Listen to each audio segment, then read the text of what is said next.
খবর 24 সাথে আপনাকে স্বাগত। নতুন নতুন খবর জানার জন্য আমাদের চ্যানেলে চোখ রাখুন।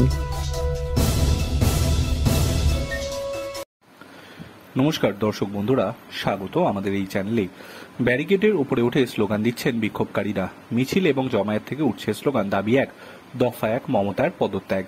বিক্ষোভকারীদের অনেকের হাতে থাকা কালো পোস্টারেও রয়েছে এই স্লোগান, কারোর কারোর হাতে রয়েছে জাতীয় পতাকা। বিক্ষোভকারীদের বক্তব্য, আরজিকর কাণ্ডের প্রতিবাদে তারা নবান্নে যেতে চান, কিন্তু পুলিশ তাদের বাধা দিচ্ছে।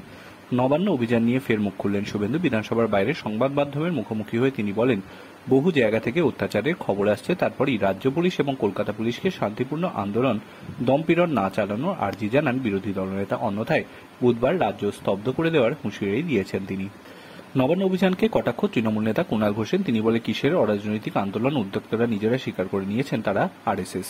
তারপরেও কারা এটাকে অরাজনৈতিক আন্দোলন বলছে? প্রদীপ ঘড়ুই পূর্ব মেদিনীপুরের বাসিন্দা, নবান্ন অভিযানে এসে গ্রেফতার। ছাত্র সমাজের নবান্ন অভিযানে থাকলেও তিনি ছাত্র নন। জানালেন তিনি একটি বেসরকারি সংস্থায় কাজ করেন। তার কথায়, শান্তিপূর্ণ মিছিল হচ্ছিল, কিন্তু কারা পুলিশকে লক্ষ্য করে ইট ছুড়ল তা বুঝতে পারিনি। কলকাতা পুলিশ ট্রেনিং স্কুলের কাছে বিক্ষোভকারীরা আটকাতে জলকামান চালাচ্ছে পুলিশ। মহাত্মা গান্ধী রোডে পুলিশ ব্যারিকেড ভাঙার চেষ্টা করছে, জলকামান ছুটছে পুলিশ। Bureau report.